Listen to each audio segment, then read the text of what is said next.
ਅੱਛਾ ਜੀ, ਕਹਿੰਦੇ ਨੇ ਕਿ ਕਿਸੇ ਦਾ ਹੱਕ ਨਹੀਂ ਖਾਣਾ ਚਾਹੀਦਾ, ਨਜਾਇਜ਼ ਹੱਕ ਨਾ ਖਾਓ। ਇੱਕ ਔਰਤ ਸੀ, ਉਹਦਾ ਮਰਦ ਫੌਤ ਹੋ ਗਿਆ।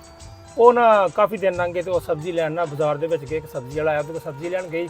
ਉਹਨੇ ਸਬਜ਼ੀ ਲਈ ਤੇ ਸਬਜ਼ੀ ਲੈ ਕੇ ਤੇ ਉਹਨੇ ਪੁੱਛਿਆ ਭਾਜੀ ਪੈਸੇ ਕਿੰਨੇ ਹੋਏ? ਉਹਨੇ ਕਿਹਾ 100 ਰੁਪਈਆ ਬਣ ਗਿਆ।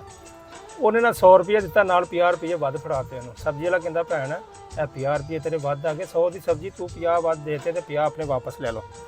ਉਹਨੇ ਕਿਹਾ ਨਹੀਂ ਭਾਈ 50 ਵੱਧ ਨੇ, ਕਿ ਕੱਲ੍ਹ ਦਰਅਸਲ ਤੁਸੀਂ ਜੋ ਸਬਜ਼ੀ ਦੇ ਗਏ ਨਾ ਮੈਨੂੰ, ਤੇ ਮੈਂ ਤੁਹਾਡਾ ਜਿਹੜਾ ਬਕਾਇਆ ਘਰ ਜਾ ਕੇ ਗਿਣਿਆ, ਤੁਹਾਡੇ 50 ਰੁਪਈਏ ਵੱਧ ਸੀ, ਮੈਂ ਤੁਹਾਨੂੰ 50 ਰੁਪਈਏ ਇਸ ਤੋਂ ਵਾਪਸ ਕਰਤੇ ਤਾਂ ਕਿ ਮੇਰੇ ਘਰ ਦੇ ਬੱਚਿਆਂ ਦੇ ਉੱਤੇ ਕੋਈ ਸਖਤੀ ਨਾ ਆ ਜਾਏ।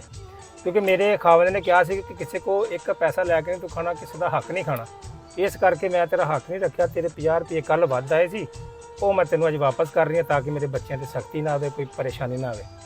ਉਹ ਬੰਦੇ ਨੇ 50 ਰੁਪਈਏ ਫੜੇ। ਉਹਨੇ ਕਿਹਾ ਬਾਜੀ ਗੱਲ ਇੱਦਾਂ ਕਿ ਕਿਸੇ ਕੋਲ 10 ਰੁਪਈਏ ਵੀ ਵੱਧ ਆ ਜਾਣ ਨਾ, ਤੇ ਉਹ ਬੰਦਾ ਨਾ ਘੁੱਟਣ ਦੀ ਕੋਸ਼ਿਸ਼ ਕਰਦਾ ਵੀ ਚੱਲ ਯਾਰ ਠੀਕ ਆ ਗਏ ਤੇ ਚਲੋ ਅੱਲਾ ਦੀ ਸਪੁਰਦ ਖਾਓ ਪੀਓ। ਲੇਕਿਨ ਮੈਂ ਅੱਜ ਪਹਿਲੇ ਦਿਨ ਵੇਖਣ ਡਿਆ ਕਿ ਤੁਸੀਂ ਇਹ ਗੱਲ ਕੀਤੀ ਆ ਕਿ ਤੁਸੀਂ ਕੱਲ੍ਹ ਤੁਹਾਨੂੰ 50 ਰੁਪਈਏ ਵੱਧ ਗਏ ਤੇ ਤੁਸੀਂ ਉਹ 50 ਰੁਪਈਏ ਮੈਨੂੰ ਵਾਪਸ ਕੀਤੇ ਆ। ਉਹਨੇ ਕਿਹਾ ਭਰਾਵਾ ਇਹ ਗੱਲ ਨਹੀਂ ਕਿ ਮੇਰੇ ਬੰਦੇ ਨੇ ਜਿਹੜਾ ਮੈਨੂੰ ਹੁਕਮ ਕੀਤਾ ਸੀ ਨਾ, ਮੈਂ ਉਹ ਪੂਰਾ ਕੀਤਾ ਆ। ਜਿੱਦਾਂ ਉਹਨੇ ਕਿਹਾ ਮੈਂ ਹੁਣ ਉੱਦਾਂ ਹੀ ਕਰਨੀ ਹੈ। ਹੁਣ ਸਬਜ਼ੀ ਵਾਲੇ ਨੇ 50 ਰੁਪਈਏ ਲੈ ਤੇ ਉਹਦੇ ਦਿਲ 'ਚ ਖਿਆਲ ਆਇਆ, ਕਿਉਂਕਿ ਔਲਾਦ ਜਿਹੜੀ ਨਾ ਹਰ ਮਾਂ ਪਿਓ ਵਾਸਤੇ ਬਹੁਤ ਅਜ਼ੀਜ਼ ਹੁੰਦੀ ਆ। ਉਹਦੇ ਦਿਮਾਗ 'ਚ ਖਿਆਲ ਆਇਆ ਕਿ ਯਾਰ ਮੈਂ ਪਿਛਲੀ ਵਾਰੀ ਜਦੋਂ ਹਿਸਾਬ ਕੀਤਾ ਨਾ ਮੰਡੀ, ਤੇ ਮੈਂ 5000 ਰੁਪਈਆ ਬੇਈਮਾਨੀ ਨਾਲ ਉਹਦੇ ਕੋਲ ਵੱਧ ਲੈ ਆਂਦਾ ਸੀ, ਬਚਾ ਲਿਆ ਸੀਗਾ। ਤੇ ਯਾਰ ਮੈਂ ਵੀ ਉਹਦਾ ਵਾਪਸ ਕਰਦਾ, ਕਿਤੇ ਮੇਰੇ ਬੱਚਿਆਂ 'ਤੇ ਵੀ ਨਾ ਆ ਜਾਏ। ਕਿਉਂਕਿ ਜਦੋਂ ਇਨਸਾਨ ਆਪਣੇ ਬੱਚਿਆਂ ਦਾ ਸੋਚਦਾ ਨਾ, ਤੇ ਉਹ ਕੰਮ ਕਰ ਜਾਂਦਾ ਜਿਹੜਾ ਉਹਨੇ ਕਦੇ ਸਾਰੀ ਜ਼ਿੰਦਗੀ ਨਹੀਂ ਕੀਤਾ ਹੁੰਦਾ। ਇਹ ਕਦਰ ਉਦੋਂ ਹੀ ਹੁੰਦੀ ਆ ਜਦੋਂ ਬੰਦਾ ਇਨਸਾਨ ਆਪਣਾ ਬੱਚਿਆਂ ਦਾ ਬਾਪ ਬਣਦਾ ਨਾ, ਉਦੋਂ ਉਹਨੂੰ ਬਾਪ ਦੀ ਕਦਰ ਦਾ ਪਤਾ ਲੱਗਦਾ ਤੇ ਉਦੋਂ ਅਹਿਸਾਸ ਹੁੰਦਾ। ਕਿਉਂਕਿ ਬਾਪ ਆਪਣੇ ਬੱਚਿਆਂ ਵਾਸਤੇ ਕੁਝ ਵੀ ਕਰ ਜਾਂਦਾ, ਬੇਸ਼ੱਕ ਉਹਨੂੰ ਬਾਹਰ ਜਾ ਕੇ ਮੰਗਣਾ ਨਾ ਪਵੇ, ਉਹ ਵੀ ਕੰਮ ਕਰ ਲੈਂਦਾ। ਉਹਦੇ ਜ਼ਮੀਰ ਨੇ ਉਹਨੂੰ ਆਵਾਜ਼ ਦਿੱਤੀ, ਉਹ ਘਰ ਗਿਆ। ਸਵੇਰ ਨੂੰ ਉੱਠਿਆ, ਸਬਜ਼ੀ ਲੈਣ ਜਾਣੀ ਸੀ ਮੰਡੀ ਗਿਆ, ਆਪਣੀ ਸਬਜ਼ੀ ਲਈ। ਮਹੀਨੇ ਬਾਅਦ ਉਹ ਹਿਸਾਬ ਕਰਦੇ ਹੁੰਦੇ ਸੀਗੇ। ਉਹਨੇ ਨਾ 5000 ਰੁਪਈਆ ਕੱਢ ਕੇ ਉਹਨੂੰ, ਜਿਹਦੇ ਕੋਲ ਸਬਜ਼ੀ ਲੈਂਦੇ ਸੀ ਨਾ ਮੰਡੀ 'ਚ ਡੀਲਰ ਜਿਹੜਾ ਸੀ, ਉਹਨੂੰ 5000 ਦਿੱਤਾ। ਉਹਨੇ ਕਿਹਾ ਯਾਰ ਤੂੰ ਅੱਜ 5000 ਮੈਨੂੰ ਹੁਣੇ ਦੇ ਦਿੰਦਾ, ਆਪਾਂ ਤਾਂ ਮਹੀਨੇ ਬਾਅਦ ਹਿਸਾਬ ਕਰੀਦਾ।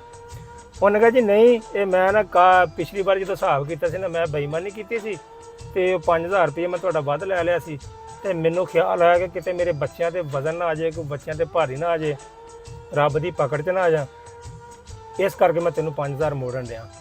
ਉਹਨੇ ਕਿਹਾ ਠੀਕ ਹੈ ਯਾਰ। ਉਹਨੇ 5000 ਰੱਖ ਲਿਆ।